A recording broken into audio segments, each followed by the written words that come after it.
അബുദാബിയിലെ വാഹനാപകടത്തിൽ മരണപ്പെട്ടു പോയ 4 പിഞ്ചോമന മക്കൾ, ആ മക്കളെ കബറടക്കം ചെയ്യുന്ന ഒരു കാഴ്ച ഒരു മനുഷ്യനും കണ്ടു നിൽക്കാനാവില്ല. അത്രമേൽ വേദനയുണ്ടാക്കിയ ഒരു കാഴ്ചയായിരുന്നു അത്. ഒന്നും രണ്ടുമല്ല, ആ മാതാപിതാക്കൾ ഓമനിച്ച് താലോലിച്ച് പോറ്റി വളർത്തിയ 4 മക്കളാണ് ഒരുമിച്ച് ഖബറിലേക്ക് പോയത്. മനസാക്ഷിയുള്ള എല്ലാ മനുഷ്യരും സങ്കടത്തോടുകൂടി പ്രയാസത്തോടുകൂടി അത്തരമൊരു കാഴ്ച കണ്ടുകൊണ്ട് പൊട്ടിക്കരയുമ്പോൾ, ആ മക്കൾക്ക് വേണ്ടി പ്രാർത്ഥിക്കുമ്പോൾ മനസ്സിൽ മനുഷ്യത്വമില്ലാത്ത, അവനെ മനുഷ്യനാണെന്നൊരിക്കലും പറയാൻ കഴിയില്ല, അവൻ മനുഷ്യനല്ല. അവൻ മനുഷ്യനായിരുന്നുവെങ്കിൽ ഇതുപോലൊരു കമൻ്റ് അവൻ എഴുതുമായിരുന്നില്ല. മൃഗത്തേക്കാൾ അധപതിച്ചു പോയ ഒരു നരാധമൻ, ഒരു കൃസംഗി എഴുതിയ ഒരു കമൻ്റ് ഇപ്പോൾ ചർച്ചയാവുകയാണ്. മരണപ്പെട്ടു പോയ ആ കുഞ്ഞുമക്കളുടെ ആ ഒരു മയ്യിത്ത് സംസ്കാര ചടങ്ങുമായി ബന്ധപ്പെട്ടുകൊണ്ടുള്ള വാർത്തയ്ക്ക് താഴെ ആ കൃസംഗി എഴുതിയ കമൻ്റ് ഇങ്ങനെയാണ്: പന്നി വെച്ച് ഉണ്ടാകുന്ന പോലെ കുറേ എണ്ണം, ചത്തൊടുങ്ങിയാൽ എന്താ ഇനിയും ഉണ്ടാക്കാമല്ലോ. അത് മരണപ്പെട്ടത് 4 മക്കളാണ്, 4 പിഞ്ചുമന മക്കളാണ്.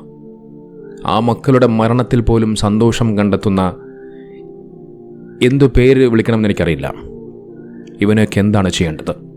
ഇവൻ്റെ പേര് ജോസഫ് ബെന്നിയാണ്.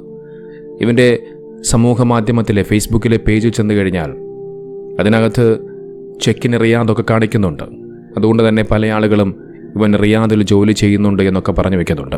അങ്ങനെയാണ് എന്നുണ്ടെങ്കിൽ ഒരു മുസ്ലിം രാഷ്ട്രത്തിൽ നിന്നുകൊണ്ട് അവിടുത്തെ പണം പറ്റി ആ പണം കൊണ്ട് ജീവിച്ച് സുഖിച്ച് ആഹാരം കഴിച്ചിട്ട് അതേ മുസ്ലിമീങ്ങൾക്കെതിരെ തന്നെ ഇവൻ വർഗീയ വിദ്വേഷം പടർത്തിക്കൊണ്ടിരിക്കുന്നു. നോക്കൂ, ഇവനെ എത്രയും വേഗം കണ്ടെത്തേണ്ടതുണ്ട്, നിയമത്തിൻ്റെ മുന്നിൽ കൊണ്ടുവരേണ്ടതുണ്ട്.